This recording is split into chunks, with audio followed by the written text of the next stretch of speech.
जय जिनेन्द्र सभी को। मंगलाचरण कर लीजिए। मैं बोलूँ? मंगल में मंगल करण विज्ञान, नमो ताहि जाते भय अनंत आदि महान। करी मंगल करे वो महा ग्रंथ करण को का, जाते मिले समाज सब पावे निज पद राज। इस भाव के सब दुख के कारण मिथ्या भाव, तिनकी सत्ता नाश करे प्रकटे मोक्ष उपाय।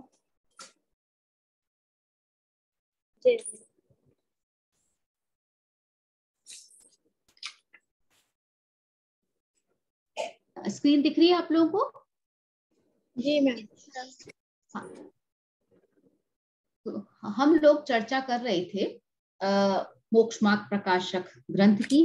पंडित टोडरमल जी के द्वारा लिखा हुआ अनुपम ग्रंथ है और 300 वर्ष हो जाने के उपलक्ष्य में अभी चैतन्य धाम में इसका ग्रैंड फिनाले होने वाला है। इस क्विज के संबंध में ही, जो क्विज उन्होंने 1008 प्रश्नों की निकाली थी, तो उसी का भी ग्रैंड फिनाले भी चैतन्य धाम में होने वाला है। शायद 23, 24, 25 ऐसा कुछ डेट है। तो पंडित जी की महिमा का गान कर रहे हैं और कुछ नहीं कर रहे, उस ग्रंथ के बारे में खोल खोल करके अध्ययन कर रहे हैं और प्रेरणा दे रहे हैं। और हमें खुद भी अनुभव में आ रहा है कि ग्रंथ कितना अमूल्य है। हमें किस तरह की चर्चाएं कर करके पंडित जी हमें हमारा मार्ग प्रशस्त कर रहे हैं। तो इसके अंदर हमने चौथा अधिकार प्रारंभ कर लिया था और चौथा अधिकार मिथ्या दर्शन, मिथ्या ज्ञान, मिथ्या चारित्र का निरूपण करता है। और इसके अंदर हमने ये प्रारंभ का मिथ्या दर्शन का स्टार्ट कर लिया था। अब उसके अंदर प्रयोजनभूत अप्रयोजनभूत पदार्थों की चर्चा होने वाली है। मैं वैसे तो हर वीडियो के डिस्क्रिप्शन में पंडित जी के बारे में डिटेलिंग लिख देती हूँ। इसलिए लिख देती हूँ ताकि मुझे फिर हर वीडियो में बोलना ना पड़े। तो जिसको भी जब भी कभी जरूरत हो तो वहां से भी इंफॉर्मेशन ले सकता है पंडित जी के बारे में।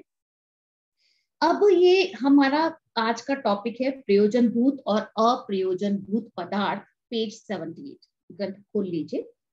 अब कौन से पदार्थ प्रयोजनभूत है और कौन से पदार्थ अप्रयोजनभूत है, ये प्रश्न पैदा हुआ कैसे? पिछले पेज से पैदा हुआ। क्यों? क्योंकि तब वहां कहा था ना कि पदार्थों को जाने बिना काम नहीं होता। तो ठीक है, पदार्थों को जानो, लेकिन क्या सारे पदार्थों को जाने? क्या नहीं, जिसकी जरूरत है, जो काम के हैं, उनको जान लो और बाकी को छोड़ दो। तो वहां से ये प्रश्न उठाया कि अब ये प्रयोजनभूत कौन से हैं और अप्रयोजनभूत कौन से हैं, मुझे किसको जानना, किसको नहीं जानना है। इसलिए इस प्रकरण की उत्पत्ति इस कारण से हुई है। अब देखो, जीव का प्रयोजन तो एकमात्र यही है कि दुख ना हो। हम सबका प्रयोजन यही है ना कि दुख ना हो और सुख हो। अब हमारा एक्शन कोई भी हो, लेकिन उसका कारण एक ही है कि हमें सुखी होना है, दुखी नहीं होना है। अगर हम सोना भी चाहते हैं तो सुखी होने के लिए, फिर जागना चाहते हैं तो सुखी होने के लिए। अब अगर कोई जीव फांसी पे भी लगकर मरना चाहता है ना, तो वो भी सुखी होने के लिए। ऐसे विद्यार्थी पढ़ रहा है तो सुखी हो। मतलब आप लगा लीजिए दुनिया भर की चीजों को कि हम जो भी एक्शन कर रहे हैं वो सब किसके लिए कर रहे हैं? सुखी होने के लिए कर रहे हैं। अब होगा या नहीं होगा सुख, वो अलग बात है। पर हर आदमी, मतलब इंटरनेशनल लेवल पर आप देख लो, एक ही काम में लगा, एक ही जॉब है उसका कि वो सुखी होना चाहता है। सारी मजदूरी हमारी इसी के लिए है कि हम सुखी होना चाहते हैं। पर सुखी होने के लिए जो हमने गेयों के अंदर मतलब जो भी विषय हमें जानने में आ रहे हैं उनके अंदर हम क्या करते हैं? बदला बदली। कभी विषयों का ग्रहण करते हैं, कभी उनका त्याग करते हैं। मतलब हमेशा लगातार कंटिन्यूअसली हमारी उठा पटक चलती रहती है। अब ये पता नहीं है कि हम सुखी हुए कि नहीं हुए। इसलिए हम क्या होते हैं, थोड़ा सा भी कुछ करते हैं क्योंकि वो टेम्पररी होता है, तो फिर हम बेचैन हो जाते हैं। अभी आदमी रात में सोता है तो करवट बदलता कब तक है? कब तक बदलता है? जब तक नींद नहीं आए। और सो जाए तो करवट नहीं बदलेगा। करवट बदले तो इसका मतलब सोया नहीं। अब वो अलग बात है कि हम जब कोई भी विषय ग्रहण करते हैं तो हमें टेम्पररी रिलैक्सेशन मिलता है। ये बहुत स्थूल बात है। तो प्रयोजन क्या है कि हमें दुख ना हो और सुख हो, इसके अलावा कोई प्रयोजन नहीं है। और ये प्रयोजन केवल आपके लिए या मेरे लिए भी नहीं है, चाहे वो पेड़ पौधे हों, तिर्यंच हो, हमारे आसपास जितनी चीजें, जितनी भी चेतन दिखाई दे रहे हैं, सबका एक ही प्रयोजन है। चार गति में जितने भी जीव राशि है, सबका एक सिंगल लाइन प्रोजेक्ट है कि सुख हो दुख ना हो, इसके अलावा कोई दूसरा प्रयोजन ही नहीं है। छठाला में पढ़ा था ना हमने, जे त्रिभुवन में जीव अनंत, सुख चाहे दुख ते भयवंत। तो दुख का अभाव करना चाहते हैं, और दुख का अभाव होगा तभी वो सुख होगा, नहीं तो सुख नहीं होगा। तो ये चर्चा हमको अब यहाँ पर करनी है इसके अंदर, कि किस तरह से हमको सुखी हो जाएं और हमारे दुख मिट जाएं, है ना। तो उसके लिए हम जानना चाहते हैं कि क्या हमारे लिए प्रयोजन भूत है और क्या हमारे लिए अप्रयोजन भूत है, किसको जानना है और किसको नहीं जानना है। तो अब यहाँ पर क्या है कि हमको जो कहते हैं ना, परिचित चीजें होती है ना, उनसे ही अपरिचित की तरफ ले जाया जा रहा है, ज्ञात से अज्ञात की तरफ ले जाते हैं। हमको दुख से का परिचय है, हमें सुख का परिचय नहीं है। हमें टेम्परेरी को जो हम सुख मानते हैं वो सुख नहीं है, तो हमें परिचय किसका है? दुख का। तो इसलिए दुख की बात की जाती है बार बार कि दुख से हम परिचित हैं, तो उससे फिर हम सुख की तरफ जाते हैं कि देखो जब तुम्हारा दुख का अभाव हो जाता है ना, तो वो सुख है। इसलिए नेगेटिव फॉर्म में ये परिभाषा बनाई जाती है। अदरवाइज सुख तो क्या है? सुख को कहना चाहिए ना कि जहां पे दुख नहीं है वहां पे सुख है। हम ऐसे कह रहे हैं ना, हमको सुख की परिभाषा को नेगेटिव फॉर्म में कह रहे हैं, दुख नहीं हो, है ना। हम कह इस फॉर्म में, नेगेटिव फॉर्म में इसीलिए कहते हैं ताकि हमको, क्योंकि वो परिचित है, हम दुख से परिचित हैं। अब भाव तो होता है वक्ता का, लेकिन भाषा किसकी होती है? श्रोता की। तो श्रोता पढ़ने वाले जो भी हैं उनको दुख से परिचय है, तो इसलिए उनको दुख के माध्यम से सुख की चर्चा यहाँ पर की जा रही है। चलिए इसको पढ़िए यहाँ से। कौन पढ़ रहा है?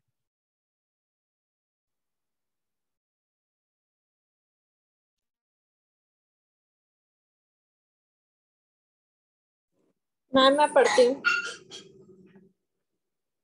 हाँ पढ़िए।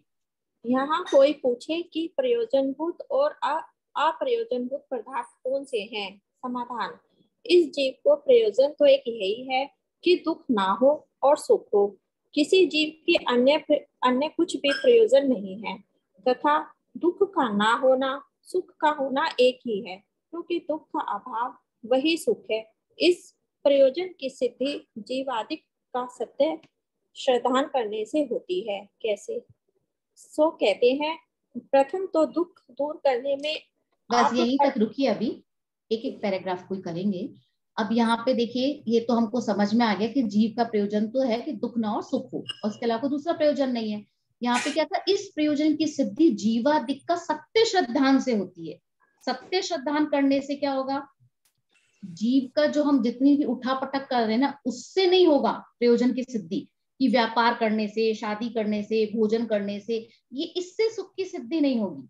सुख की सिद्धि किससे होगी? असली बात क्या है? सत्य श्रद्धान से। तो अगर आपने सत्य श्रद्धान किया तो सुख तो आपको तुरंत हाजिर हजूर अवेलेबल है, और सत्य श्रद्धान ना हो तो अवेलेबल नहीं है। तो अभी सत्य श्रद्धान किसका नाम है? इससे क्या करना है हमको, इसमें ये सोचने की बात है। तो ये कहना है कि अगर जैसे हम ये कहते हैं ना कि मैं दुखी हूं, अभी तक हम यही मानते थे ना कि मैं दुखी हूं, और अब ये मान ले कि अब मैं दुखी नहीं हूं तो अब मैं सुखी हो गया। ये मानना ही है, करना कुछ भी नहीं है। कुछ भी नहीं करना। क्यों नहीं करना? क्योंकि सुख दुख दोनों मान्यता में ही खड़े हैं, वस्तु में तो सुख दुख है ही नहीं। अभी तक शरीर को अपना माना तो उससे राग द्वेष होता है, और आत्मा को अपना मान लो तो उसमें से वैसा सुख पैदा होने लग जाएगा। तो जीव को सत्य श्रद्धान करने के लिए क्या करना है? बस ये मानना है कि मैं कौन हूं, मैं अनादि अनंत हूं, और कैसा हूं? अनंत का गोडाउन हूं, और सुख स्वरूप हूं। तो इसमें करना क्या है? कुछ नहीं करना, केवल मानना है। कुछ बिगड़ा थोड़ी है हमारा।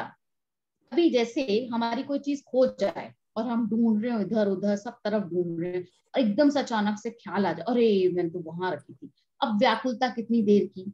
नहीं रहेगी। क्यों नहीं रहेगी? क्योंकि चीज मिल गई। तो ऐसे जब हमको ये समझ आ गया कि मैं कौन हूं, तो फिर कहाँ दुख रहेगा, कहाँ व्याकुलता, कहाँ आकुलता। तो अनादि काल से हम जो दुख भोग रहे हैं वो किसका भोग रहे हैं? मान्यता। और दुख कैसे मिटेगा? मान्यता को ठीक कर लेने से। अगर हमने घड़ा उल्टा रखा है, तो अब उसके ऊपर जितने घड़े रखे जाएंगे वो सीधे होंगे क्या? नहीं हो सकते। उल्टे घड़े पर उल्टे ही घड़े रखने पड़ेंगे। और घड़ा सीधा कर दिया तो सारे घड़े सीधे रखने में आएंगे। बहुत ही सहज और सीधी और सरल सी बात है। पर हमको ये बात समझने की है कि जितनी भी बाहर की वस्तुएं हैं जो हमारी नहीं है, हम उन्हीं के अंदर क्या करते हैं? ग्रहण और त्याग। बस यही मिथ्या बुद्धि है। उनमें ग्रहण त्याग लगाना, उनमें हिसाब लगाना। सच पूछे जाए तो उन्हीं में हमको भेद विज्ञान करना है। पर हमने तो सब चीजों को एक ही अकाउंट में डाल रखा है। ये बहुत ही इंटरेस्टिंग टॉपिक है, प्रकरण है आपका। अगर इसको आप ध्यान से सुनेंगे और समझेंगे और विचार करेंगे ना, तो आपको अपने जीवन से बहुत सारी जो गलतफहमियां हैं वो दूर हो जाएंगी। अब एक बार बताओ, आपने मुंह में रसगुल्ला रखा, ठीक है, आपको आनंद आ रहा था, है ना, क्योंकि अच्छा माहौल था, कोई पास हुआ है, वो मिठाई खिलाया, और खाते खाते अचानक से आपने कोई दुख भरी खबर सुन ली। अब वो जो आप खा रहे हो, जो आपके मुंह में चल रहा है, अब वो रसगुल्ला कितना अच्छा लगेगा भाई। एक सेकंड पहले अच्छा लग रहा था ना, और वही अब उसका स्वाद अब कैसा लग रहा है? अब अच्छा नहीं लगेगा। खा पहले भी रहे थे, खा अब भी रहे हैं, क्या रसगुल्ले में कुछ बदला? क्या उसका स्वाद बदला? नहीं। तो बदला क्या? हमारी मेंटेलिटी।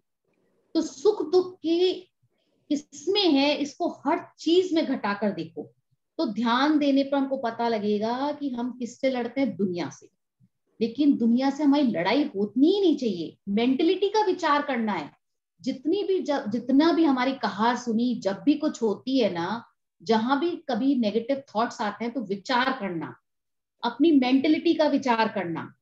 सब कुछ आपकी मेंटेलिटी पर डिपेंड करता है कि आप कितने सुखी होगे और कितने दुखी होगे। अपना रिमोट अपने हाथ में रखना जरूरी है।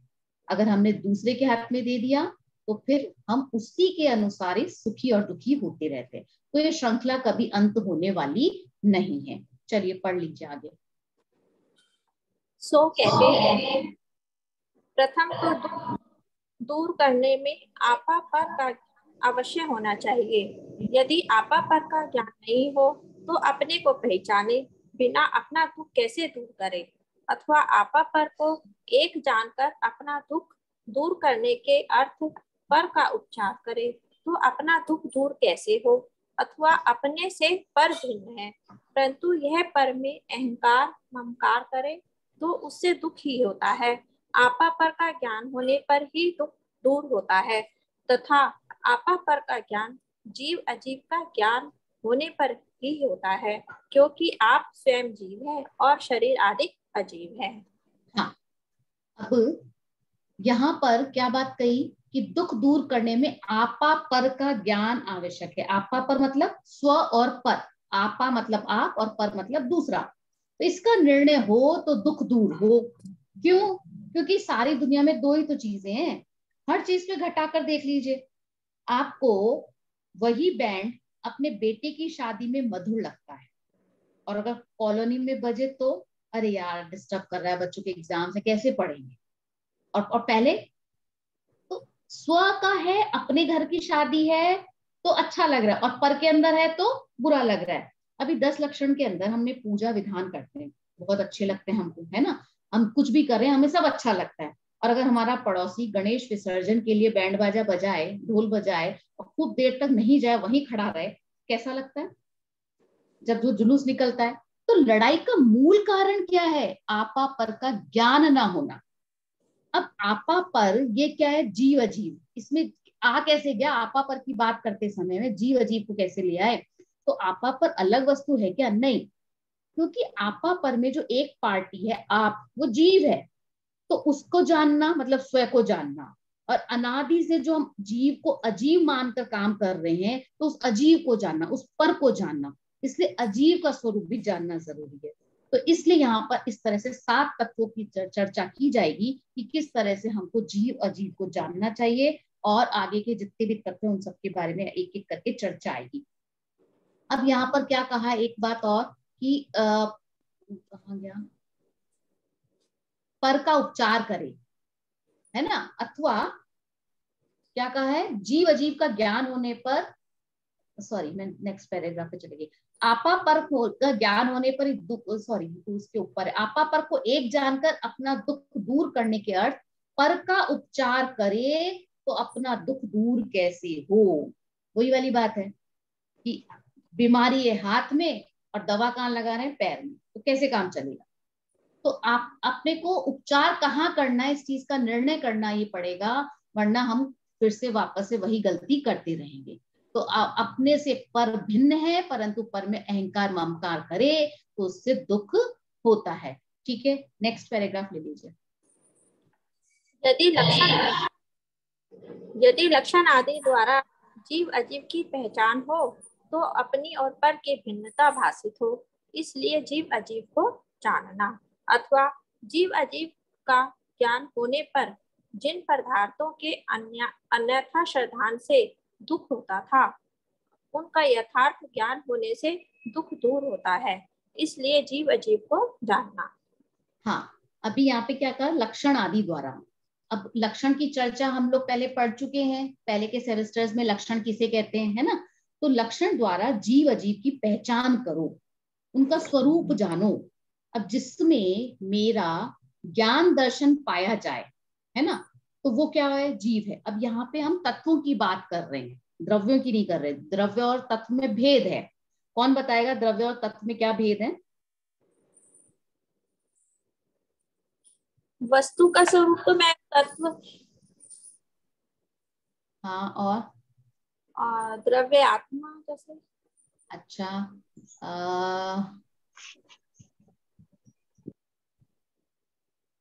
स्वाति जी आप बताओगे। जी मैम। द्रव्य और तत्व में क्या अंतर है। द्रव्य मैम 6 द्रव्य होते हैं जो हाँ, एक दूसरे से भिन्नता को बताते हैं। एक हाँ, द्रव्य दूसरे द्रव्य में नहीं जा सकता, मतलब हाँ, एक से दूसरे का कोई लेना देना नहीं है, जो आपकी दूसरे से भिन्नता को बताते हैं। और तत्व जो किसी भी द्रव्य की जो रियलिटी है, मतलब उसके जो गुण हैं उनके बारे में होते हैं। चलिए मैं बताती हूँ, कुछ कुछ सही है, कुछ कुछ गलत हो गया है। चलिए कोई बात नहीं, हमें पुरानी चीजें रिवाइज करते रहना चाहिए। बोलने तो मैं ही वाली थी, लेकिन मुझे लगा थोड़ा सा टेस्टिंग कर ही लेनी चाहिए थोड़ा सा रिवाइज करते रहना जरूरी है, अपना दिमाग चलाना जरूरी है एक्चुअली। देखो, एक मोटे रूप से कहे ना, आपको कॉमन नाउन और प्रॉपर नाउन पता है ना, संज्ञा पता है ना। तो कॉमन नाउन जो है वो द्रव्य है और प्रॉपर नाउन क्या है, तत्व है। ये तो मोटे मोटे रूप से अगर हमको समझना है तो ठीक है। तो क्या मतलब हुआ, द्रव्य है वस्तु व्यवस्था के एंगल से, जो भी बात हम कहेंगे द्रव्य के अंदर वो वस्तु व्यवस्था के एंगल से कहेंगे, मतलब कॉमन बात, पूरे संसार की बात कर रहे हैं ना, द्रव्य कितने हैं, है ना, तो उनके अंदर हम संसार की बात कर रहे हैं। और जब तत्वों की बात करेंगे तो तत्वों की बात होगी मोक्ष की व्यवस्था की दृष्टि से। तो मोक्ष किसका, मेरा। तो मेरे एंगल से जब बात होगी तो वो मेरे तत्व, तत्व जीव के हैं और द्रव्य सभी के। द्रव्य कॉमन है और तत्व जीव के अपने हैं, क्योंकि उसमें जो हमारे भेद आते हैं ना, जीव अजीव आश्रम बंध संवर, ये सब किसके हो रहे हैं, जीव में हो रहे हैं, मेरे में हो रहे हैं, तो मेरे हैं। अब जीव और अजीव यहाँ कहा, वहां पे क्या कहा, द्रव्य में जीव पुद्गल, पुद्गल भी तो अजीव ही है, लेकिन क्या डिफरेंस है कि मेरे लिए, मेरे अलावा जितने भी चीजें हैं वो सब अजीब हैं। मेरे लिए मैं जीव हूं, बाकी मेरे अलावा जितनी भी चीजें हैं वो सब अजीब है। इसका क्या मतलब हुआ, आप लोग भी मेरे लिए अजीब हैं, आप लोगों के लिए मैं अजीब, आप लोगों से मतलब सिंगल एक के लिए, है ना, ग्रुपिंग नहीं चलेगी यहाँ पे। यहाँ जीव अजीब पर्सनल लेवल पे चलता है। तो मैं जीव हूं और मेरे अलावा जितने भी हैं वो सब अजीब हैं। क्यों है, क्योंकि मोक्ष के एंगल से हम यहाँ पे बात कर रहे हैं, मोक्ष की व्यवस्था की दृष्टि से इस कथन पद्धति तत्वों के अंदर चलती है। तो जैसे हमने कहा जीव के लिए, जीव द्रव्य में कहा कि जिसमें ज्ञान दर्शन पाया जाए, तो अभी क्या हो गया, कॉमन हो गया, सभी के जीवों के लिए हो गया। और जब मैंने कहा जिसमें मेरा ज्ञान दर्शन पाया जाए, अब वो क्या होगा, जीव तत्व, क्योंकि मैंने मेरा लगा दिया, तो मेरा इंडिविजुअल हुआ। तो जिसमें मेरा ज्ञान दर्शन नहीं पाया जाए वो अजीव है। तो अब मेरा ज्ञान दर्शन तो मेरे में ही है, और मेरे अलावा अगर आप में तो है नहीं, तो आप मेरे लिए अजीव हो गए। ठीक है, तो ऐसे ही हमको समझ लेना है कि जो भी जितने भी जीव हैं वो मेरे सुख दुख के कारण नहीं। सुखी किसको होना है, मुझे होना है। तो मेरे जो ज्ञान दर्शन है उसका लेना देना मुझसे है, दूसरों से नहीं है। तो एक मैं जीव, बाकी दुनिया से मेरे को कोई लेना देना नहीं है, मेरे लिए वो सब क्या है, अजीव हो गए। तो अन्य जीवों को भी अजीव के खाते में डाल दिया, ये ध्यान रखने की बात है, ये गणित ख्याल में रहना चाहिए। क्यों? क्योंकि जो भी मजा या सजा मुझे जो मिलेगी वो किसको मिलेगी, मेरे ज्ञान दर्शन में मिलेगी। इसका नाम है अपेक्षा से ही कहा जाएगा ना, अपेक्षा नहीं है। मतलब दूसरे के जीव को अजीब मानना ये एक निश्चय है कि अपेक्षा से तो हम मान सकते नहीं, हैं। अभी आप नयों में मत जाओ। अच्छा, नयों में मत जाओ। द्रव्य और तत्व की जब हम बात कर रहे हैं तो तत्व मेरे अपने हैं, क्योंकि मोक्ष की व्यवस्था की दृष्टि से है। अब आप इसको अपेक्षा कहना चाहो तो कह लो। हाँ, वो मतलब वही हमें होता है, मोक्ष की कोई अपेक्षा की ऐतराज नहीं दृष्टि से है ना ऐसा। लेकिन तत्व जो होते हैं वो मेरे ही होते हैं। अब आप कहो कि मेरे मेरे मोक्ष की व्यवस्था की एंगल से है, तो कह दो, उसमें कोई दिक्कत नहीं है। लेकिन जब द्रव्य की बात कहेंगे तो हम सामान्य रूप से कहेंगे, जैसे मैंने आपको एग्जाम्पल बताया, जीव द्रव्य क्या है, जिसमें ज्ञान दर्शन पाया जाए। ठीक है ना। और जीव तत्व क्या है, जिसमें मेरा ज्ञान दर्शन पाया जाए। ठीक है, मतलब एक पार्टी तो खुद है और बाकी के जो जितनी भी पार्टी है वो सब अलग हो गई। जी, तत्वों के अंदर एक पार्टी मैं हूं, बाकी सारी दुनिया दूसरी पार्टी है। ये मैम डिफरेंस इसको है, ये अगर एज ए पॉइंट लिखेंगे तो कैसे लिखेंगे? किस चीज में? यही जो द्रव्य तत्व आप बता रहे हो ना। हाँ, तो ये हो गया ना भाई, द्रव्य जो होता है वो वस्तु व्यवस्था के एंगल से है। नहीं मैम, मेरा मतलब है कि अगर हम इसको नोट डाउन करेंगे तो हाँ, मतलब कि क्या सेंटेंस में किस तरह से नोट डाउन करें? मैं बोल तो रही हूँ जी मैम, बोलो। भाई, मैं बोल रही हूँ ना। आप देखो, द्रव्य होते हैं वस्तु व्यवस्था के एंगल से, और तत्व होते हैं मोक्ष की व्यवस्था के एंगल से। ये डिफरेंस हो गया। अब हमने अगर जीव द्रव्य की बात करेंगे तो जिसमें ज्ञान दर्शन पाया जाए, एग्जाम्पल हो गया। और जीव तत्व की बात करेंगे तो उसका एग्जाम्पल हो गया जिसमें मेरा ज्ञान दर्शन पाया जाए। खत्म। Okay, thank you. हाँ, तो अब हमको क्या समझना है इसके अंदर, कि मैं जीव हूं और बाकी के जितने भी पार्टी है, जितना भी कहते हैं मेरे अलावा जितनी दुनिया है, वो सारी क्या हो गई, अजीब हो गई। अब मुझे उससे कोई लेना देना नहीं है। ठीक है, चलिए आगे का पढ़ लीजिए इसको। तथा तो कर्म बंधन है और उसका कारण मिथ्यात्व आदिक आश्रव है।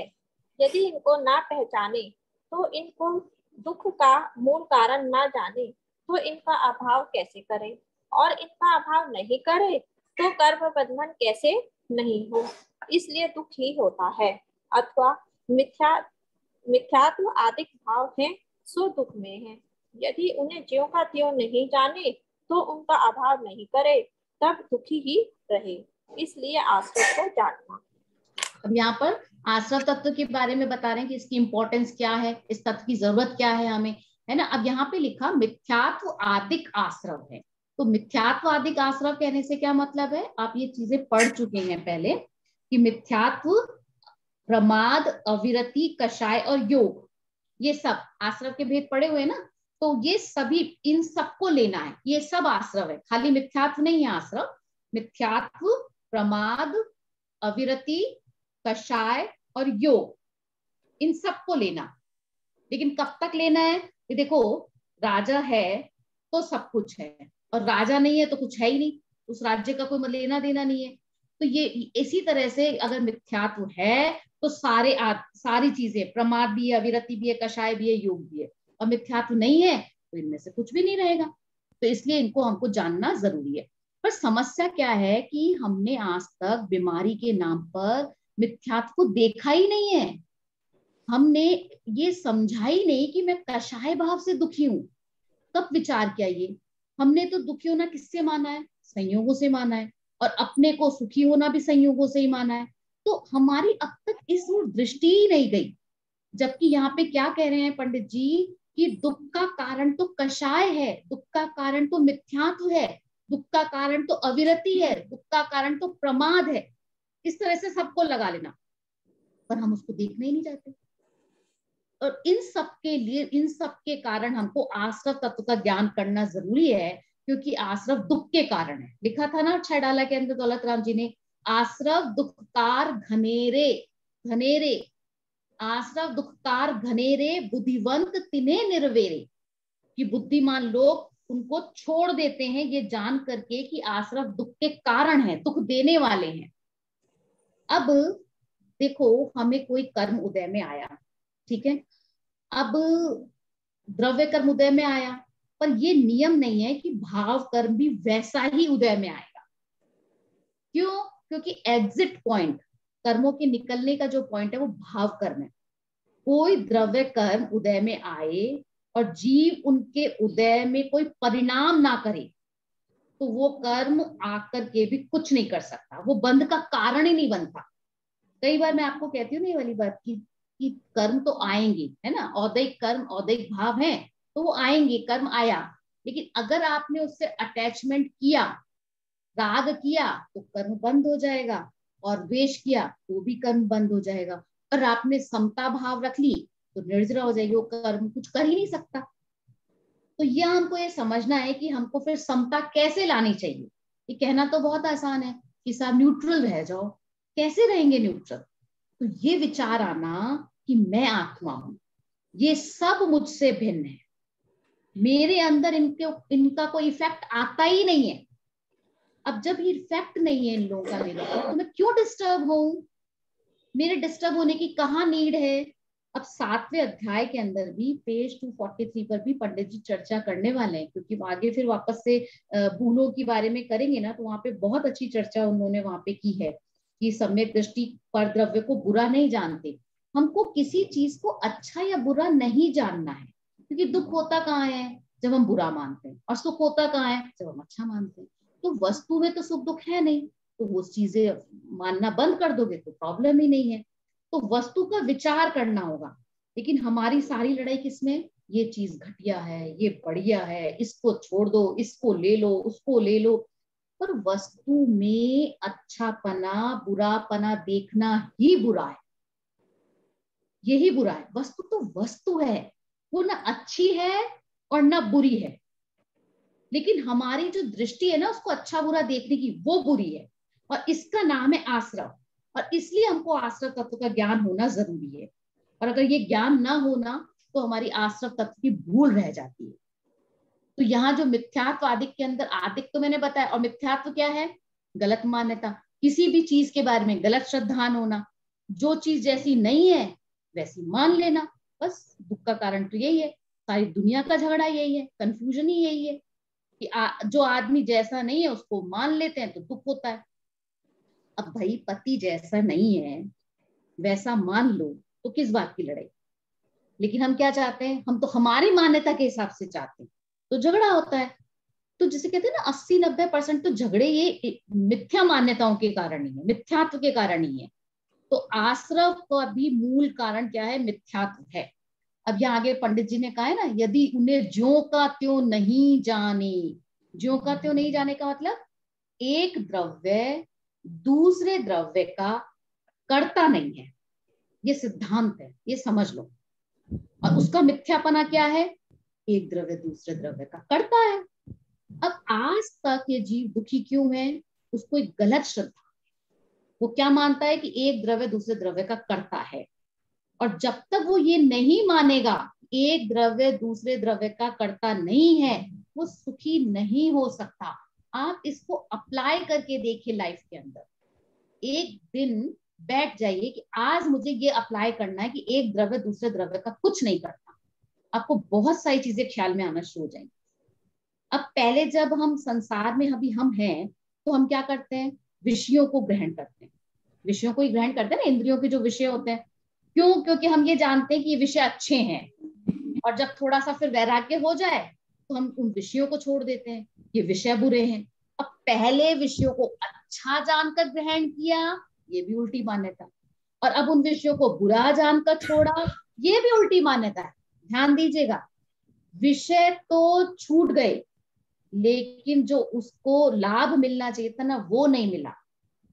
बुरा केवल अच्छे बुरे को देखने की दृष्टि थी।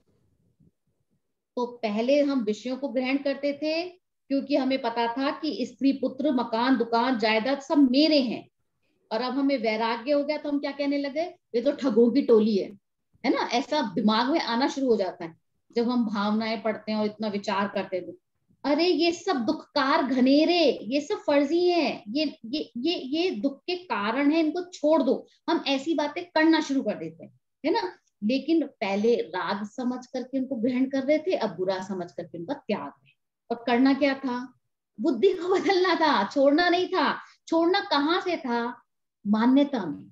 मान्यता में जब तक नहीं छूटेगा तो छूटा हुआ भी छूटा हुआ नहीं है, वो बाहर से दिख रहा है लेकिन छूटा नहीं। अभी हमको कई बार ऐसा होता है ना, कुछ लोगों के साथ ऐसा हुआ है, मैंने कुछ अपना अनुभव बताते हैं जब लोग कि वो कहीं गए थे और मुनिराज ने उनको है ना कोई नियम दिला दिया। अब उनके मन में तो नहीं था, तो उन्होंने अपने मन में सोच लिया कि ठीक है, एक जिस कहते हैं ना एक लिमिटेशन बांध ली, ऐसा होगा तो ऐसा कर लूंगा। जैसे चॉकलेट खाने का किसी को नियम दिला दिया, और आइसक्रीम तो खा लूंगी बाकी चॉकलेट छोड़ दूंगी। ये क्या है, ये क्या है कि जितना मानना उतना मान लिया।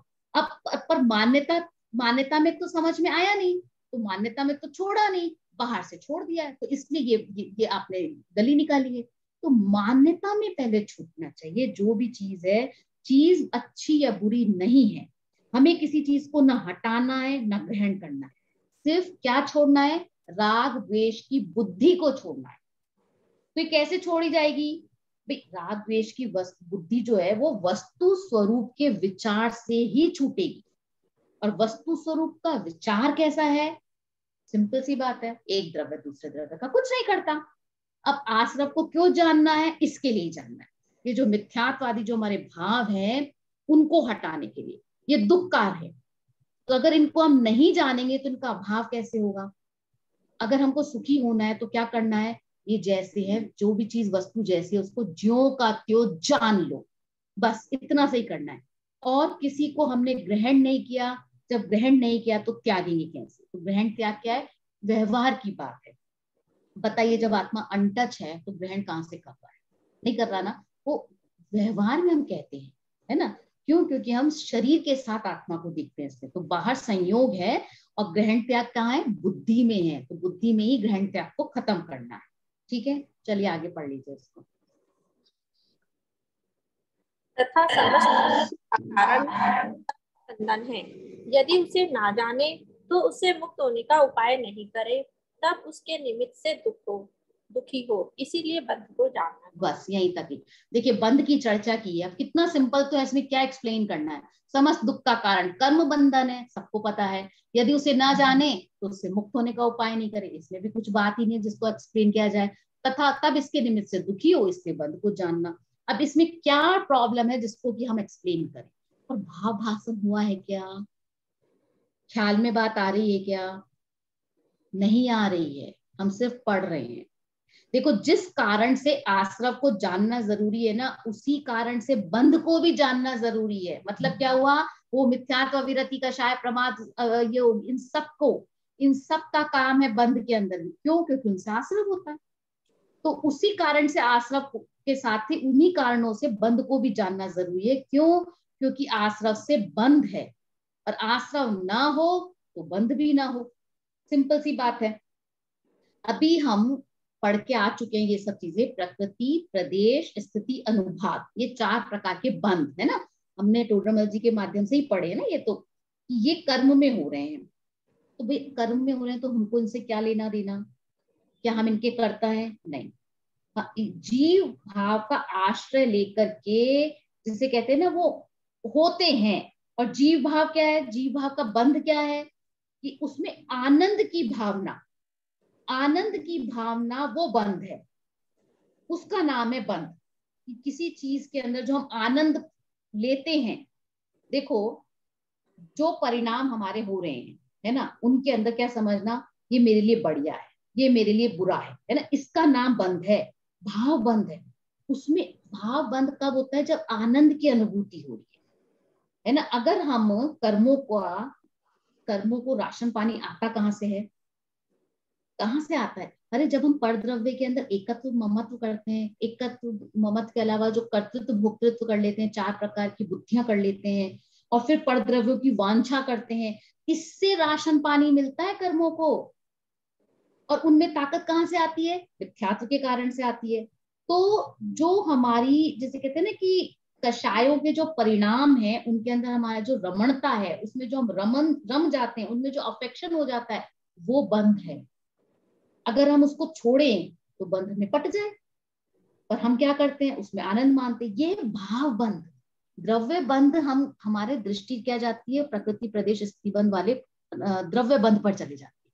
लेकिन भाव बंध ही तो असली कल्प्रिट है।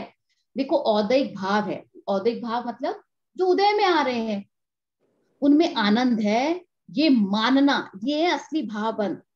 जो उदय जन्य परिणाम हो रहे हैं, यानी औदैहिक जो परिणाम हो रहे हैं, उसमें ये बढ़िया है, उसमें रमने का भाव, ये घटिया है, उससे अलग होने का, ये भाव बंध है। यदि ये नहीं होना तो हमें भाव बंध नहीं हो। तो द्रव्य बंध भले ही उदय में आए तो आए, लेकिन भाव बंध की खाद पानी ये मिथ्यात्व है। क्यों है? क्योंकि हमारा पर द्रव्य में एकत्वपना है, ममत्वपना पड़ा हुआ है। तो हमको क्या होते हैं? कषाय के परिणाम होते हैं, और उसमें फिर हमको आनंद आता है, और जो आनंद की अनुभूति हुई ना, वो भाव बन गया।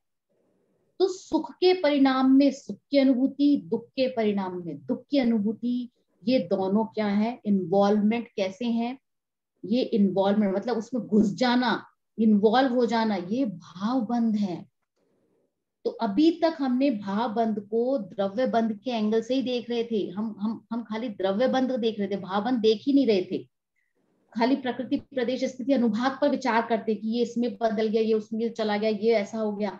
लेकिन आश्रव बंध दुख के कारण है, इसलिए इनको जानना चाहिए। अब ये वाली बात अगर हम बंध को नहीं समझेंगे, भाव बंध को नहीं समझेंगे, तो बंध से कैसे निपटेंगे? हम तो रम रहे हैं ना भाई। कर्मों का आना आश्रव है, और उन कर्मों का ठहर जाना वो बंध है।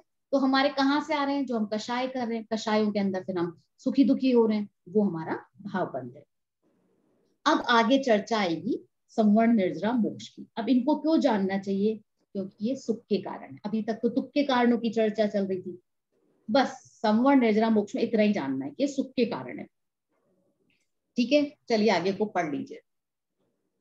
तथा अभाव करना सो संवर है, उसका स्वरूप ना जाने तो उसमें प्रवर्तन नहीं करे, तब आश्रव ही रहे, उससे वर्तमान तथा आगामी दुख ही होता है, इसलिए संवर को जानना। हाँ, अब देखिए संवर के बारे में क्या कह रहे हैं कि हम अभी तक संवर और निर्जरा के नाम पर कर क्या रहे हैं? तपसा निर्जरा च, ये उमा स्वामी का तत्वार सूत्र में सूत्र है। तपसा निर्जरा च कि तप से निर्जरा होती है, तो तप करने के लिए कह रहे हैं। अब तप करने के लिए जो जिस कहते हैं ना बाहर का हिस्सा है, उसका तो हम बहुत गहराई से, बहुत बारीकी से आचरण कर लेते हैं, मतलब सूक्ष्मता पूर्वक हम उसका पालन कर लेते हैं। लेकिन जो असली तप है, जो मूल तप है, उस मूल तप की हमें परवाह ही नहीं होती। मूल तप क्या है? अपनी आत्मा में ये मैं हूं, इस रूप से जब हम जान करके उसके अंदर जमते हैं, तो वो है निश्चय तप, अंतरंग तप, वो है तप। 3 कषाय के अभाव पूर्वक जो आत्मरमणता पूर्वक विशुद्धि होती है, आत्म स्थिरता पूर्वक जो विशुद्धि होती है, वो है असली तप। पढ़ा है ना ये सब हमने, जब अनंतानुबंधी आदि कषायों के बारे में पढ़ा है कि जब 3 कषायों का अभाव होता है और फिर आत्मा की स्थिरता हो, विशुद्धि हो, वो है असली तप, वो है असली संयम। लेकिन असली तप और असली संयम की तो हमें खबर ही नहीं है। और इसके विपरीत जो बहिरंग स्ट्रक्चर है, उसको हम इतनी गहराई से, जैसे कहते हैं ना, उसमें इन्वॉल्व हो जाते हैं कि हमें लगता है यही तप है। तो आश्रव का निरोध करना अगर संवर है, तो समस्या ये है कि हम आश्रव को ही नहीं पहचान रहे हैं। प्रॉब्लम तो वहां है हमारी, क्योंकि अगर हम उसको ही पहचान ले तो आगे की गाड़ी भी ठीक हो। तो जिस चीज को हम आश्रव जानते हैं ना, उसको रोकने की कोशिश करते हैं, और आश्रव क्या है, हम क्या मानते हैं, क्रियाओं में, सावधानी से बैठ जाओ, हिंसा की प्रवृत्ति मत करो, ये मत करो, वो मत करो। तो प्रवृत्ति करना, सावधानी से बैठ जाना, उसको हम संवर समझ लेते हैं।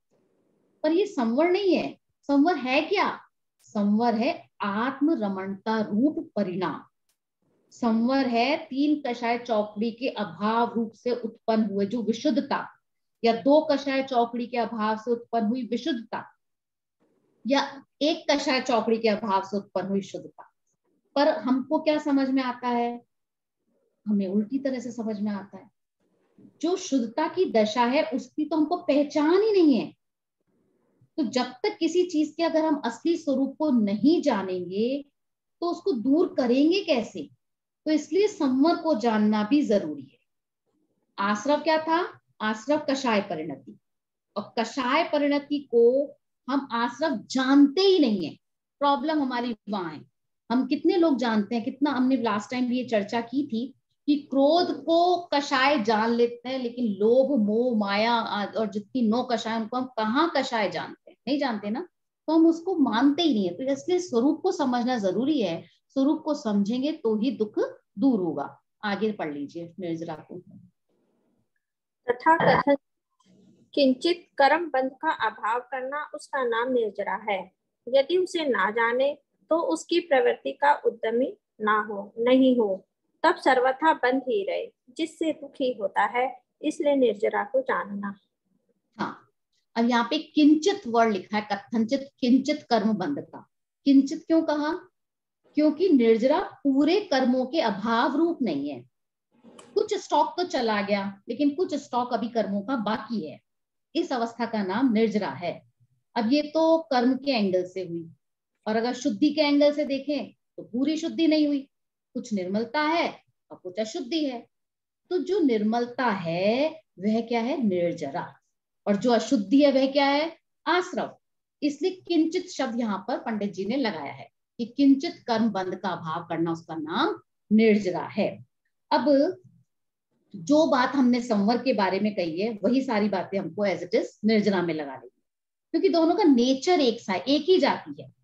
तो जिस प्रकार आश्रव को नहीं जाने तो संवर नहीं करे, वैसे संवर को नहीं जाने तो संवर को जाने तो क्या उसके असली संवर को जाने तो बात है।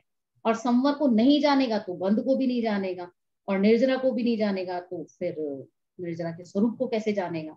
तो मतलब मनुष्य के जो पुण्य के परिणाम है, हम क्या समझ लेते हैं मनुष्य कि धर्म हो गया पुण्य के परिणाम से, बस हम उसमें धर्म मान लेते हैं। तो जो संवर के बारे में कहा था सेव एज इट इज हमारा जो है वो निर्जरा और मोक्ष के बारे में भी हमको समझ लेना चाहिए। चलिए नेक्स्ट पैराग्राफ पढ़ लीजिए। तथा सर्व कर्म बंध का अभाव होना नाम मोक्ष है। यदि उसे नहीं पहचाने तो उसका उपाय नहीं करे, तब संसार में कर्म बंध से उत्पन्न दुखों को ही सहे। इसलिए मोक्ष को जानना। इस प्रकार जीवादि 7 तत्व जानना। हाँ, ये मोक्ष तत्व संबंधी चर्चा हमने तीसरे अधिकार में भी पढ़ी थी। मोक्ष में सुख है उसमें विस्तार से पढ़ी थी, वहां पे हाईलाइट कर लिया था हमने काफी चीजों को। तो पर समस्या हमारी क्या है कि हम मोक्ष के नेचर को नहीं समझते, हम उसको समझ ही नहीं पाते कि वास्तव में मोक्ष है क्या। क्योंकि ये बात हमको समझ में क्यों नहीं आती, क्योंकि हम मोक्ष को के में जो सुख है ना उस अवस्था को समझ ही नहीं पाते।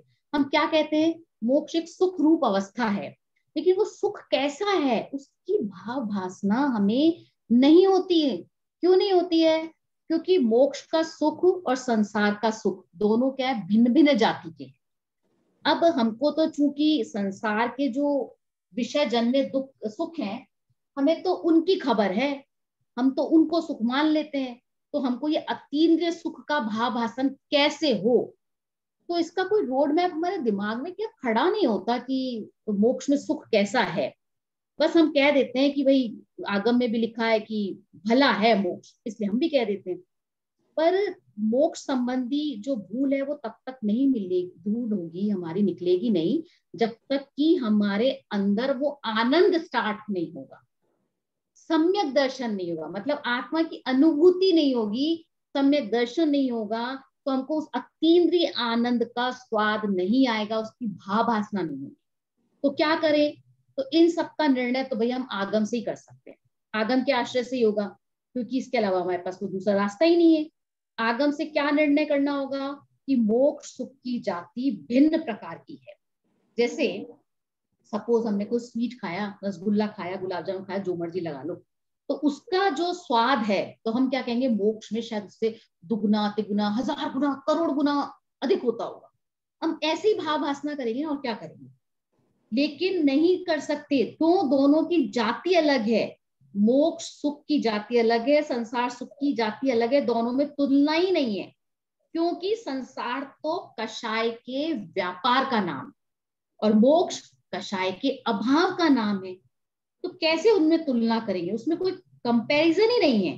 तो इसलिए हमको वो सुख समझ में ऐसे नहीं आता है। हम भले कितना भी पूजा के माध्यम से, जिस कहते हैं ना मोक्ष के सुख के लिए निर्वापामी कितना भी कर लें, लेकिन हमें कहाँ वो भाव भासना होती है पूजा करते समय, अर्घ चढ़ाते समय। हाँ, ये जरूर होता है उस समय, अरे उनका अर्घ रह गया, ये अर्घ तो बोला ही नहीं, लेकिन उसमें क्या बात कही है, क्यों चढ़ा रहे हैं, क्या हमको वो चाहिए या नहीं चाहिए, वो निर्णय नहीं है हमारे पास। वो निर्णय करना होगा, और अब नहीं तो कब करना ही होगा, क्योंकि हम आगे पढ़ते चले जाएंगे और अगर वो निर्णय हमारे ख्याल में नहीं होगा तो ये सारी बातें वैसी ही होंगी कि पढ़ तो लिया लेकिन भाव भासना नहीं है, तो काम का नहीं, वो बस हमने डिग्री ले ली लेकिन काम नहीं आया, हमारा कल्याण नहीं हुआ। तो अगर वो करना है तो आपको पहले निर्णय करना ही होगा कि क्या वाकई आपको संसार में दुख लगता है, और लगता है तो क्यों लगता है, तो फिर क्या करना दुख का उपाय। क्या जो पंडित जी कह रहे हैं वो सही कह रहे हैं, तो अप्लाई करके देखिए, विचार करके देखिए। देखिए जैन धर्म की बहुत अच्छी बात है कि हमारे यहाँ पर सच्चे देव, सच्चे गुरु, सच्चे शास्त्र का कहा जाता है कि निर्णय करो। तुम जैन कुल में जन्म ले लियो इसलिए मत मानो, उसका निर्णय करो। निर्णय करने से क्यों होगा, क्या होगा, जब हमने कुल में लिया हम तो पाल ही रहे, नहीं, निर्णय करोगे ना तो जो आपके मन में विश्वास जिस तरह का आएगा ना वो वैसे नहीं आएगा कि आपने कुल में जन्म ले लिया, उससे नहीं आएगा। अगर आपने निर्णय करके माना होगा ना तो आपकी मान्यता को कोई डिगा नहीं सकता। तो निर्णय कहाँ करना है, सिर्फ वहीं तक कि सच्चे देव हैं, सच्चे गुरु हैं, सच्चे शास्त्र हैं। अब आपका ये निर्णय हो गया, अब आपको आगम पर आंख बंद करके भरोसा करें।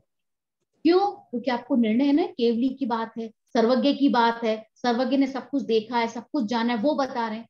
एक छोटी सी बात मुझे कई बार कहते हैं ना बहुत विचित्र लगती है कि हम अपना हर आदमी ने एक बार अपना ब्लड सैंपल दिया होगा, है ना, लैब्स में गए होंगे, लैब्स में जाते हैं, अब वहां जो निर्णय देने वाले हैं हम उनके ज्ञान पर कितना भरोसा कर लेते हैं, उन्होंने जो वैल्यूज बताई हैं हम उनको मान लेते हैं, हम डॉक्टर्स पे भरोसा कर लेते हैं, हम साइंटिस्ट पर भरोसा कर लेते हैं, है ना, किसान उगा रहे हैं हम उस पर भरोसा कर लेते हैं, जिस जिस चीज की जो स्पेशलाइज्ड है हम उन सब के ऊपर भरोसा कर लेते हैं। पर हमको अपने सच्चे देव शास्त्र गुरु पर वैसा श्रद्धा नहीं होता, नहीं होता। क्यों, क्योंकि हमारा निर्णय पक्का नहीं है, हमने निर्णय नहीं किया है। अगर निर्णय कर लेंगे ना तो वहां पे श्रद्धान होगा, फिर वैसा ही श्रद्धान होगा जैसे हम आंख बंद करके जो लैब ने हमको रिजल्ट दिया है हम उस रिजल्ट से अपने डिजीज का निर्णय कर लेते हैं और उस डिजीज को डॉक्टर भी मान लेता है, जबकि वो लोग डॉक्टर से कम एजुकेटेड होते हैं, उनके पास उस तरह की योग्यता नहीं होती, लेकिन उसकी योग्यता अलग है, उसकी योग्यता अलग। तो जिसकी जो योग्यता है हम उसको प्रमाण मान लेते हैं, और केवली के पास कोई योग्यता नहीं है, वो सर्वज्ञ है, कौन सी चीज उनसे छुपी है, कब की छुपी है वो बताओ। लेकिन हम इस बात के ऊपर भरोसा नहीं करते। ये पहले के जमाने में कही हुई बात होगी, पहले ऐसा काल था, अब नहीं है ऐसा। भगवान जब जिस काल में थे तब तो पिज्जा था ही नहीं, तो पिज्जा नहीं खाना चाहिए वो कैसे बोल सकते हैं। क्यों आता नहीं है ये सवाल हमारे बच्चों को, कितनी चीजों के बारे में आता है। अरे अब जमाना अलग है, हाई फाई हो गया है, टेक्नोलॉजी का जमाना है, आप कौन से युग की बात कर रहे हो। अरे केवली के ज्ञान में तो ये भी झलक रहा था, उन्होंने तो 24वां तीर्थंकर होगा वो कितने टाइम पहले आदिनाथ भगवान ने बोल दिया था। तो क्या वो जो 24वीं शुरू हुई आदिनाथ भगवान से वो पहली बार हुई है, अनंत 24वीं बीत गई है, भरोसा नहीं है हमें। सवाल यही है कि हमें अपनी मान्यता को क्लियर करना चाहिए कि हम क्या मान रहे हैं, क्या नहीं मान रहे, कैसे मान रहे हैं, क्यों मान रहे हैं, ये क्लियर होना चाहिए। उसके बाद आपका निर्णय जो होगा वो फिर सही चलेगा, फिर मान्यता सही चलेगी। चलिए नेक्स्ट पढ़ लीजिए कथा शास्त्र। तथा शास्त्र द्वारा कदाचित उन्हें जाने, परंतु ऐसे ही है ऐसी प्रतीति न आए तो जानने से क्या हो, इसलिए उनका श्रद्धान करना कार्यकारी है। ऐसे जीवादि तत्वों का सत्य श्रद्धान करने पर ही दुख होने का अभाव रूप प्रयोजन की सिद्धि होती है। इसलिए जीवादिक पदार्थ हैं वे ही प्रयोजनभूत जानना। हाँ, यहाँ पे देखिए दो बात कही है, एक तो कहा कदाचित उन्हें जाने और दूसरा का प्रतीति ना हो, है ना, दोनों अलग अलग बातें हैं और एक साथ कही हैं। जानना तो क्या है, ज्ञान से रिलेटेड हो गया, है ना, तत्वों को जाना जाएगा किससे, शास्त्रों से, आगम से, और मानना किससे है, प्रतीति किससे करनी है, श्रद्धान से। तो मानना तो श्रद्धा से स्वीकार होगा, तो जब जानोगे तो मानोगे। तो श्रद्धा को तो हमने किसी कहना चाहिए ज्ञान के मुख से हमने कथन किया, तो इसलिए कि इनको, क्योंकि हमको शास्त्रों से जाना जाएगा। क्यों, मैं जीव हूं, मैं अनंत प्रदेशी हूं, अनंत गुणों का गोडाउन हूं, इन बातों के लिए हमारे पास बताइए क्या तर्क, क्या युक्ति है, कैसे प्रमाणित करेंगे, आगम से ही कर सकते हैं ना, क्योंकि हमको आत्मा अलग से नहीं दिखता, हमको सशरीर ही दिखता है, शरीर के साथ ही दिखता है, तो हमने ये सब चीजें आगम से ही जानी है ना। सात तत्व भी आगम से ही जानेंगे, वो दिखते तो नहीं है हमको। अब आश्रव के अंदर से फिर भी हम चलो कषाय को एक बार मान लो कि दिखती है, लेकिन कर्म तो नहीं दिखता। चलो कर्म को भी मान लो कि किसी ने, है ना, किसी को पढ़ने से याद नहीं हो रहा तो हम कहेंगे ज्ञानावर्णी कर्म का उदय हो गया, किसी को याद हो रहा है तो ज्ञानावर्णी कर्म का संयुक्षम हो गया। इस उसके कार्य को देख करके भी हम चलो कह सकते हैं, लेकिन बाकी संवर्ण निर्जन को कैसे देखेंगे, कैसे पहचानेंगे, तो हम किससे मानते हैं, आगम से। अब हवा चलती है, हमें हवा दिखती तो नहीं है, लेकिन उसका कार्य दिखता है, क्या, कि ठंड लग रही है, गर्म हवा है तो लू लग रही है ना, तो हमको उसके कार्य से हम वस्तु को स्वीकार कर लेते हैं, ऐसी पद्धति है। तो ऐसे ही हमने कर्मों के अंदर भी उसके कार्यों से कर्मों को स्वीकार कर लिया, लेकिन सारी चीजों को हम देख नहीं सकते, जान नहीं सकते, क्योंकि ज्ञान ही हमारा लिमिटेड है। तो हम कैसे जानेंगे, तो जो अनलिमिटेड ज्ञान वाले हैं, जो केवली के ज्ञान में झलका है और जो आगम में लिखा गया है, उन्हीं की बातों को प्रमाणित करते हुए, तो उन्हीं से ही हमको समझना पड़ेगा और मानना पड़ेगा। तो ये बात हमको ख्याल में हमेशा ही रखनी चाहिए। अब यहाँ पर देखिए एक कंक्लूडिंग सेंटेंस आया है, इसलिए जीवादिक पदार्थ हैं वे ही प्रयोजन भूत जानना। यहाँ पे किस चीज का एंड किया पंडित जी ने, जो ऊपर सवाल उठाया था ना पेज 78 पर, यहाँ कोई पूछे कि प्रयोजन भूत और अप्रयोजन भूत पदार्थ कौन है, तो उन्होंने यहाँ पे हमारा सिलेबस एंड कर दिया कि प्रयोजन भूत तो यही है। बस यहाँ उत्तर आ गया उस प्रश्न का कि जीवादिक जो पदार्थ हैं इनको ही प्रयोजन जानना, और इनकी डिटेलिंग हम अब पढ़ चुके हैं। तो जो 7 तत्व हैं ये प्रयोजन भूत ही क्यों रहे, क्यों, क्योंकि इनसे हमको सुखी होना है, इसलिए इनको जानना है। और सुखी कैसे हुआ जाता है ये जानना है, दुख क्यों है ये जानना है, तो वो किससे जानेंगे, इन्हीं से, जीव अजीव आश्रय बंध संवरण निर्जरा मोक्ष से। तो इसलिए ये 7 तत्व क्या है, प्रयोजन भूत हैं। अगर इनको जाने तो पास और ना जाने तो फेल, मतलब मोक्ष मार्ग में अन्य किसी ज्ञान की वैल्यू ही नहीं है। ये वाली बात जब मैंने सुनी थी तब मुझे ख्याल में आया था कि मेरे द्वारा इतने सालों तक पढ़ना पूरा वेस्ट हो गया, पीएचडी की डिग्री वेस्ट हो गई। क्यों, क्योंकि मुझे निर्णय नहीं है, मैंने जीवादी पदार्थों को जाना ही नहीं, जाना तो था लेकिन मैं कुछ समय के बाद में इनको भूल गई थी इन द सेंस मेरे दिमाग में वो उस तरीके से चर्चा नहीं आती थी, क्योंकि सत्संग खत्म हो गया था, देवशस गुरु का सानिध्य नहीं मिल रहा था। और जैसे ये मिलना शुरू हुआ तो फिर से सब चीजें आना शुरू हो गई। तो हमको ये बात समझनी है कि प्रयोजन भूत क्या है, प्रयोजन भूत ये 7 तत्व हैं, इनको समझे तो हमारे काम का है, और अगर इनको नहीं समझे तो सारा ज्ञान हमारा क्या है, बेकार का है। किसके एंगल से कह रहे हैं, प्रयोजन भूत और अप्रयोजन भूत, मोक्ष मार्ग के एंगल से। ये वाली चर्चा हमने पहले भी की थी कि जो हम तत्वों की जो चर्चा कर रहे हैं वो किसके एंगल से कर रहे हैं, मोक्ष मार्ग के एंगल से कर रहे हैं। अब यही वाली बात बच्चों को कहें तो मतलब मैं पढ़ू नहीं है साइंस, ये सोशल नहीं पढ़ू, सब बेकार है, ये जो आप मुझे इतनी एक्टिविटी क्लासेस में भेजो सब बेकार है। बेकार तो है, ये बात तो सच है, यथार्थ में निश्चय रूप से तो बेकार ही है। अगर जीव अजीव का ज्ञान नहीं किया तो बेकार है, पर जीवा जीव का ज्ञान करना है, और वो ज्ञान होता है तो होए और नहीं होता है तो ना होए, उसकी महिमा नहीं है। ये नहीं कह रहे कि उनको जानो नहीं, जानने में आता है वेल एंड गुड, नहीं जानने में आता तो भी वेल एंड गुड। पर क्या इंपॉर्टेंट है, ऑप्शनल कहा नहीं है यहाँ पे, जो कंपलसरी है वो क्या है, ये हमारे जो तत्व है इनको जानना, 7 तत्व को जानना, ये कंपलसरी है। और ऑप्शनल तो बाकी जो संसार के अंदर जितना ज्ञान है वो जानने में आता है तो बढ़िया, ना जानने में आता है तो बढ़िया। चलिए आगे नेक्स्ट पढ़ लीजिए।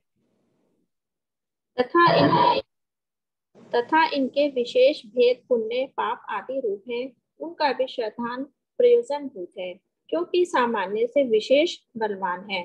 इस प्रकार ये पदार्थ तो प्रयोजन भूत है, इसलिए इनका यथार्थ श्रद्धान करने पर तो दुख नहीं होता, सुख होता है, और इनका यथार्थ श्रद्धान किए बिना दुख होता है, सुख नहीं होता। देखिए अब यहाँ पर इतनी सी बात और जोड़ दी पुण्य पाप कह करके कि 9 पदार्थ भी कर दिए। ठीक है, पहले तो कहा था 7 तत्व कर लो, उनको जान लो, अब हमने उनको जान लिया, अब कह रहे 9 को जान लो। अब भैया ये उन्हीं का विस्तार है, उन 7 तत्वों का ही विस्तार है। और अगर संक्षेप में करना चाहें तो हम तो 2 पे ही आ जाएंगे, 2 को ही जानना इंपॉर्टेंट है, स्व और पर, बस हो गया काम हमारा। स्व पर करने के कहने से अगर ख्याल में आ गया तो बढ़िया है, नहीं आया तो 7 तत्वों को जान लो, और 7 तत्वों को भी नहीं समझ में आया, नहीं ख्याल में आया तो 9 पदार्थ कह दिए। तो इस तरह से ये इसको डिटेलिंग कर दी गई है। ये सब देखा जाए तो आपा पर का ही विस्तार है 7 तत्व, क्योंकि जैसे समय सार में भी विस्तार है 7 तत्वों का, वो लेकिन अलग एंगल से, वो निश्चय के एंगल से है। और कर्णानुयोग के ग्रंथ देखो, गोमटसार आदि के ग्रंथ देखो, उनमें भी ये ना 7 तत्वों का विस्तार है, लेकिन वो अलग एंगल से, वो व्यवहार के एंगल से है। क्यों ये सब विस्तार क्यों कर रहे हैं? स्पष्टता लाने के लिए, पदार्थों को अच्छे से समझने के लिए, क्लियरिटी लाने के लिए। ठीक है, तो सामान्य से विशेष बलवान है, विशेष बोले तो भेद, सामान्य रूप से तो इनके बारे में चर्चा कर दी है, अब भेद कहेंगे तो उनके जो आगे के फर्दर जो भेद हैं वो उनके बारे में कह रहे हैं कि वो और भी ज्यादा बलवान होते हैं। लेकिन क्या प्रयोजन भूत है? श्रद्धान हमारा प्रयोजन भूत है। तो भेद किनके? ये सारे जो आश्रमवादी के जो भेद है उन सब से रिलेटेड। हाँ नेक्स्ट एक लाइन और पढ़ लें। तथा इनके अतिरिक्त अन्य पदार्थ हैं, वे अप्रयोजन भूत हैं, क्योंकि उनका यथार्थ श्रद्धान करो या मत करो, उनका श्रद्धान कुछ सुख दुख का कारण नहीं है। हाँ अब यहाँ पर क्या हो गया, यहाँ पर हमारा सिलेबस फिनिश हो गया। सिलेबस फिनिश हो गया मतलब मोक्ष मार्ग के नाम पर हमको कितनी पढ़ाई करनी है कि 7 तत्व की पढ़ाई करनी है। और यदि 7 तत्व की पढ़ाई ना करो और सब कुछ को जानो तो 0 है, आप फेल हो। बस यहाँ भी उतना ही सिलेबस है, कितना कि जो प्रयोजन भूत है उसको जानो, बाकी का अप्रयोजन भूत है उससे तुम्हें कोई मतलब नहीं है उसको, क्योंकि उसके श्रद्धान से आपको सुख दुख का कारण नहीं है, उसके जानने से आपको कोई फर्क ही नहीं पड़ रहा, आपकी लाइफ अफेक्ट ही नहीं हो रही है। तो जान करके क्या होगा? जान लिया वेल एंड गुड, नहीं जाना तो भी वेल एंड गुड। ठीक है, अब यहाँ पर एक प्रश्न उठता है। ठीक है, अब इसको थोड़ा सा बात में कर देती हूँ ताकि आपको पढ़ते समय में ख्याल आ जाएगा। अभी हमने कहा ना कि जीव अजीव को जानो, तो जीव एक तरफ जीव है, बाकी की सारी दुनिया अजीब हो गई। तो अब इनके अलावा और क्या है जिसको जाने? आपने अप्रयोजन भूत में कहा ना कि बाकी के सब पदार्थ अप्रयोजन भूत, तो आपने यही तो कहा कि एक जीव है, बाकी का सब अजीब है, और जीव अजीब को जानो। तो फिर अब अप्रयोजन भूत की चर्चा कहाँ से आ गई? अब इसके माध्यम से क्या कहना चाहते हो? तो उसके उत्तर में आगे पंडित जी ने कहा है। अब यहाँ पे शिष्य ने क्या किया, अजीव को एक डिफरेंट एंगल से पकड़ लिया। दुनिया उसने क्या समझ लिया, अजीब कहने का मतलब है सारी दुनिया को अजीब है और सारी दुनिया को मानो जानो, और जीव का मतलब ये कि इस दुनिया के जितने जीव हैं उन सबको जान लो। तो इसलिए उसको ये प्रश्न पैदा हुआ। तो उसका उत्तर आगे पंडित जी देंगे कि ये जो जीव अजीव को जानने की बात कही है ना, उसका ये अर्थ नहीं है कि दुनिया के सारे जीवों को जान लो, दुनिया के सारे अजीवों को जान लो, उसकी जरूरत नहीं है। तो किसकी जरूरत है? चलिए आप इसको पढ़ लीजिए, इस पैराग्राफ को, आपको इसमें आंसर मिलेगा। पढ़िए। पदार्थ तो सब जीव अजीव में गर्भित हैं, परंतु उन जीव अजीवों के विशेष बहुत है। उनमें से जिन विशेषों सहित जीव अजीव का यथार्थ श्रद्धान करने से स्वपर का श्रद्धान हो, राग आदि दूर करने का श्रद्धान हो, उनसे सुख उत्पन्न हो, तथा यथार्थ श्रद्धान करने से स्वपर का श्रद्धान नहीं हो, राग आदि दूर करने का श्रद्धान नहीं हो, इसलिए दुख उत्पन्न हो। उन विशेषों सहित जीव अजीव पदार्थों प्रयोजन भूत जानना। अब यहाँ पे क्या बात हुई, ये कहा कि जीव अजीव को जानने का मतलब सारी दुनिया को नहीं जानना है, तो फिर किसको जानने की जरूरत है? तो उन जीव और अजीव को जानने की जरूरत है जिससे तुम्हें सुख दुख होता हो, मतलब जिससे तुम्हें कोई अफेक्ट आता हो, तो जानने की जरूरत है। मतलब जिन जीव अजीव से तुम्हें सुख दुख का कोई संबंध नहीं है, उन्हें जानने की तुम्हें कोई जरूरत नहीं है। बस ये आंसर है इनका। तो हमारी दुनिया में मतलब कहां पर सिमट गई? हमारे राग द्वेष से सिमट गई। मतलब जिन पदार्थों के संबंध में मेरा राग द्वेष हो जाता है, उनसे संबंध है। या यूं कह लो कि जिन पदार्थों के संबंध में हमारे पाप पुण्य का संबंध है, उनको जानना है। या यूं कह लो कि जिन पदार्थों के संबंध में हमें इष्ट अनिष्ट का संबंध होता है, उनको जानना चाहिए। उन पदार्थों में भेद ज्ञान चाहिए, बाकी के भेद ज्ञान की नीड ही नहीं है। ऐसा नहीं है कि उनको ज्ञान नहीं करो की बात हो, नहीं, उनमें भेद ज्ञान अपने आप हो जाएगा। भाई जब शरीर ही मेरा नहीं है, तो बाकी की जितनी भी वस्तुएं हैं जो शरीर से रिलेटेड है, वो तो सब पर हो गई ना। तो इसलिए उसमें अपने आप ही भेद विज्ञान हो गया, और उसमें हमको फिर डिटेलिंग करने की, भेद विज्ञान की डिटेलिंग करने की जरूरत ही नहीं है, क्योंकि वो मेरे ज्ञान का ज्ञेय ही नहीं है, ज्ञान का विषय ही नहीं है, तो उससे मेरे राग द्वेष का कर्मबंध होता ही नहीं है। तो ये वाली बात है ये। अब यहाँ पर जब कहा कि आपके सुख दुख का जिनसे संबंध हो, उनको आप है ना वो जानो, तो एक बार बताओ, अभी वर्तमान में मेरा जिनके साथ सुख दुख का संबंध है तो उनको ही जानू, और जो भविष्य में अगर हो गया, तो आज तो मैं इंडिया में बैठी हूँ तो इंडिया वाले लोगों के साथ मेरा संबंध है, कल को मैं यूएस चले गई तो, अरे भाई कल की कल देखी जाएगी। जब कल जाओगे तब कल आपका वर्तमान में हो जाएगा ना फिर। तो वर्तमान की बात की गई है कि अगर आज बारिश हो रही है तो छाता तान लो बारिश से बचने के लिए, है ना। अब अगर कल भी हो गई तो, अरे कल होगी तो छाता है ना तुम्हारे पास में, तान लेना, उसमें क्या दिक्कत है भाई। छाता मिल गया है, पानी से बचने का रास्ता मिल गया ना। तो ऐसी एक बार अगर भेद विज्ञान हो गया, तो जितनी भी वस्तु को जब भी जानोगे तो वो भेद ज्ञान पूर्वक ही जानो, ये बात कह रहे हैं यहाँ पर। तो यहाँ पर देखिए पंडित जी ने बहुत ही अच्छे ढंग से बात को स्पष्ट किया है, अस्ति नास्ति के लेवल से लेकर के, और ज्ञान श्रद्धान और चारित्र की बात की है। इस समाधान के अंदर देखिए जो सेकंड लाइन है ना, कि उसमें उनमें से जिन विशेषों सहित जीव अजीव का यथार्थ श्रद्धान करने से स्वपर का श्रद्धान हो, ये अस्ति के एंगल से कह रहे हैं, ठीक है। और फिर उसके बाद क्या कहा, यहाँ तो ज्ञान की बात हो गई है, सॉरी, जिन विशेषों से जीव अजीव का यथार्थ श्रद्धान करने से स्वपर का श्रद्धान हो, यहाँ पे एक बात होगी। फिर दूसरी बात क्या करिए, रागादि दूर करने का, रागादि दूर करने का श्रद्धान हो। फिर उसके बाद क्या कह दिया, उनसे सुख उत्पन्न हो, ये तीसरी बात। ये सब अस्ति के मतलब पॉजिटिव फॉर्म में कह रहे हैं। अब नेगेटिव फॉर्म में क्या कहा, अयथार्थ श्रद्धान करने से। अब इन्हीं तीनों चीजों के अपोजिट बोल देंगे। अयथार्थ श्रद्धान करने से स्वपर का श्रद्धान नहीं हो, ये एक हो गया।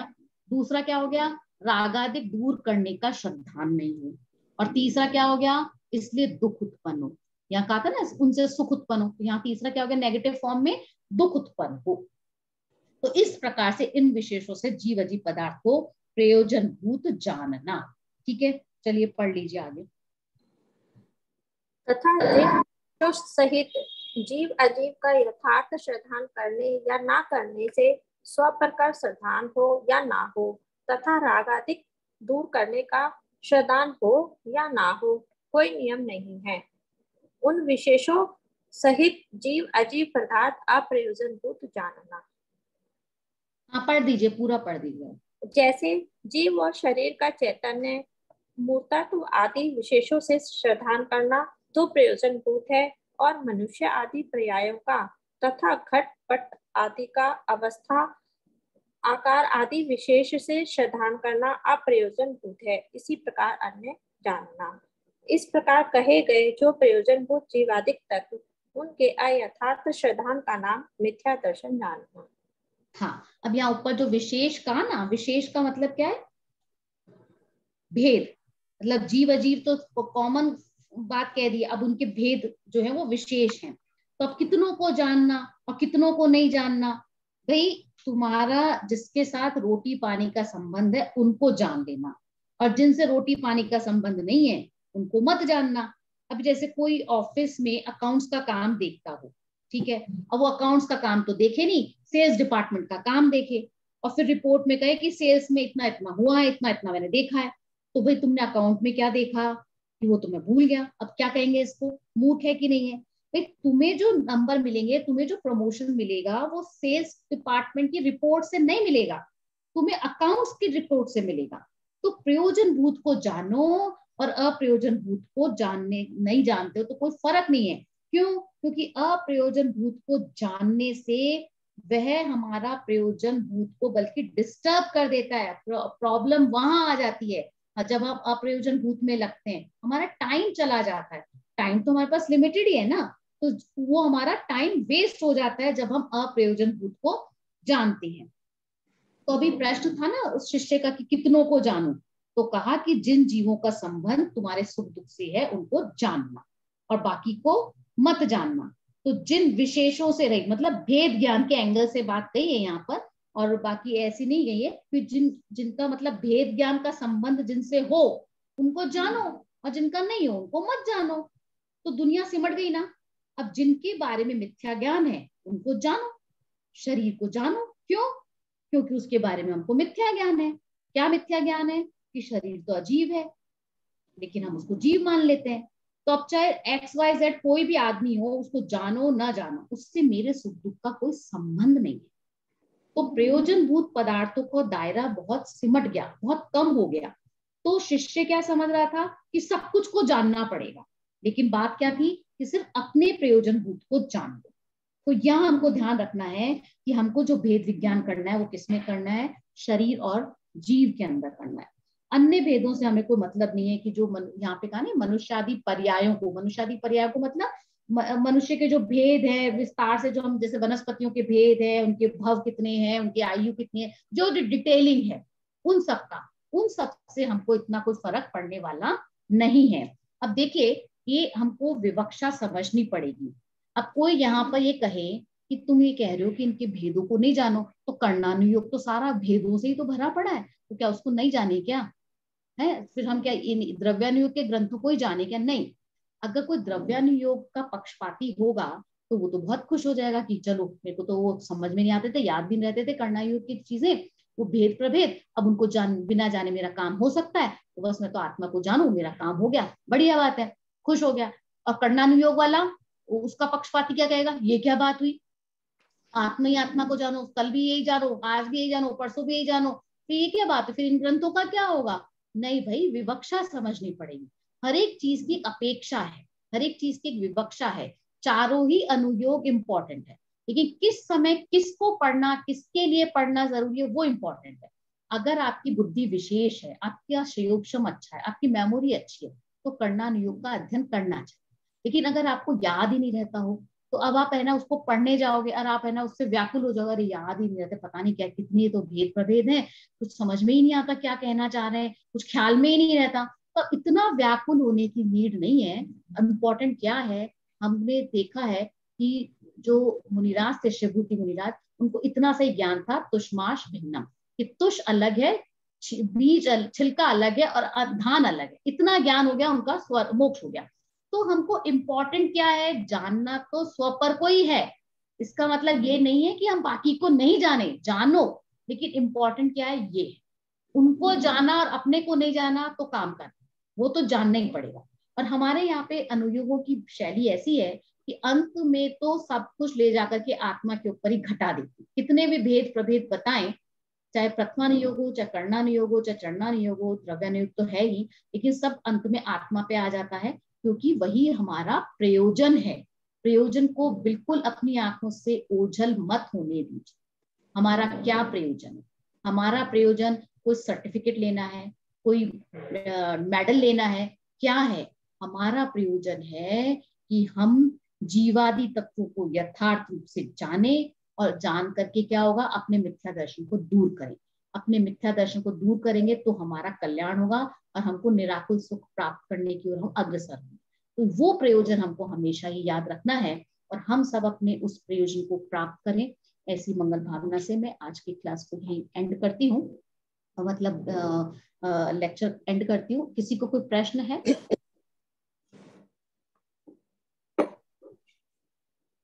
किसी के पास कोई प्रश्न है? गंधर करना चाहता है कोई? कविता महेश्वरी जी। मैम अभी मेरी तैयारी नहीं है, थोड़ी सी। गंधर में पता है तैयारी नहीं होती है। मैम आप बहुत सुंदर लग रहे हो, आप कहीं जा रहे हो? एक मिनट, हम पहले विशेष चर्चाएं कर लें। हम गंधर के अंदर क्यों करते हैं गंधर, कि आपने क्लास में ध्यान से सुना या नहीं? पता है, होना तो ये चाहिए कि जिसको मैं बोलूं उसको गंधर करना है। सुना तो सभी को है ध्यान से, सिर्फ जो क्लास में हमने चर्चा की है ना वो आपको बोलना है। आपको उसके लिए कोई स्पेशल तैयारी नहीं है। और आप कहेंगे कि हाँ पढ़ के नहीं बैठे, नहीं, पढ़ के तो बैठना ही बैठना है, वो तो कंपलसरी है। जब भी आप क्लास में बैठे, पहले का पढ़ के बैठे और आगे का पढ़ के बैठे, ये तो हमें करना ही चाहिए। इतनी तो हमें अब व्यवस्था आ ही गई, तो ये तो हमें करना ही करना है। अब गंधर में क्या करना है, जो क्लास में सुना उसको करना है। हाँ, ये बात हो सकती है कि अब आपने नोट्स नहीं बनाए हो, कि ठीक है रिकॉर्डिंग आएगी तब बना लो, वो एक तैयारी की बात मैं मान सकती हूँ। लेकिन हमेशा जिन लोगों का नहीं हुआ है ना, उनको रेडी ही रहना चाहिए। नेक्स्ट सेमेस्टर में आपको ये ऑप्शन मिलने वाला ही नहीं है। अब तक जितनी मनमर्जी कर सकते हो कर लो। 5th सेमेस्टर में आकर के सब क्लास में जो प्रेजेंट है जिसको कह दिया और उसको गंधर करना पड़ेगा। बिल्कुल, क्योंकि इसका पर्पस यही है कि आपका ध्यान एकाग्र हो। अगर हमने ध्यान एकाग्र नहीं किया तो हम ये मंजिल तक पहुंचेंगे कैसे? आप सामायिक कर पाएंगे, ध्यान कर पाएंगे? ध्यान बिना हो पाएगा मोक्ष? तो ये सारा प्रोसेस तैयारी है। ये जितने भी आपके असाइनमेंट्स हैं ऐसे ही नहीं है। आपको बोलना, हम कब बोल पाते हैं? जब अंदर से माना हुआ होता है। हम अगर लिखा हुआ भी पढ़ सकते हो, लेकिन पढ़ने के स्टाइल में अंतर आ जाता है। साफ पता लग जाता है कि ये जस्ट रीडिंग हो रही है, और कहाँ अंदर से बात आ रही है वो भी आप पढ़ते हुए भी मैं समझ जाऊंगी कि अंदर से बात है ना। मैं आप लोगों के सामने करके ही दिखाती हूँ, ऐसा नहीं है कि मैं कोई विशेष जानती हूँ, नहीं। मैं भी मेहनत करती हूँ, पढ़ती हूँ, नोट्स बनाती हूँ, उनको देखती हूँ, उनका हेल्प लेती हूँ। मैं बिल्कुल क्लियर आपके सामने बोलती हूँ, मैं हेल्प लेती हूँ। लेकिन आपको लगता है क्या कि मैं रीडिंग करती हूँ?